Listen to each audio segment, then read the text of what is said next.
பாஜக தேசிய செயற்குழு உறுப்பினர் அண்ணாமலை செய்தியாளர்களை சந்தித்து பேசினார். அந்த காட்சிகளை காணலாம்.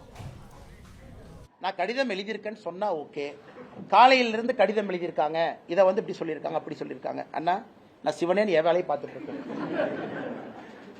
என்னை பொறுத்தவரை 2024 கூட்டணி எல்லாம் ஃபார்ம் ஆன பிறகு, எல்லா கட்சிகளும் அமைந்த பிறகு அந்தந்த தலைவர்கள் பேசுவாங்க யார் எவ்வளவு சீட் நிக்கணும். எங்கிட்ட கேட்டீங்கன்னா பிஜேபி நிறைய சீட்ல நிக்கணும்னு நினைக்கிற ஆள் நான். பிஜேபி 2014, 19, 24 ஒரு ஆண்டு வளர்ச்சி பாதையில் இருக்கு. அதனால் என்னை பொறுத்தவரை நான் கடிதம் எழுதியிருந்தால் நானே உங்கள்கிட்ட சொல்றேன், அந்த நேரம் சூழ்நிலை வரும்பொழுது தலைவர்கள் இருக்கிறாங்க சொல்லுவாங்க. அதனால இதை ஒரு விவாத பொருளாக எதற்காக்கணும்? எலெக்ஷன் பக்கத்தில் வந்துருச்சாங்கன்னா கூட்டணி ஃபார்ம் ஆயிருச்சா?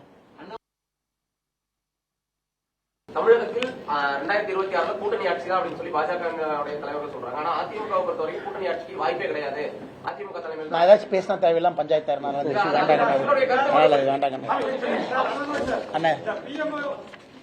அண்ணே, நான் இந்த கூட்டணி ஆட்சி கீட்டணி எல்லாம் பாஜக ஆட்சின்னு சொல்லிட்டு இருக்கிறேன் நான். ஆனா இன்னைக்கு நம்முடைய கட்சியினுடைய தலைவர்கள் ஒரு முடிவு எடுத்திருக்கிறாங்க. முடிவுக்கு தொண்டனாக நாங்கள் கட்டுப்படுகின்றோம். அது எங்களுடைய தலைவர் நைனா அண்ணா இருக்கிறாங்க, அவங்க எல்லாம் சொல்லுவாங்கன்னா இதுக்குள்ள நான் போக விரும்பல. எனக்கு தனிப்பட்ட கருத்துக்கள் இருந்தாலும் என்னுடைய இதயத்துக்குள்ள இருக்கட்டும், வேற வரும்போது பேசுவாங்க. அண்ணே, அதெல்லாம் வரும்போது பாத்துக்கலாங்க அண்ணே. இதுக்கு பதில் சொல்ற சரியான தலைவர் வரும்போது அவங்ககிட்ட கேளுங்க.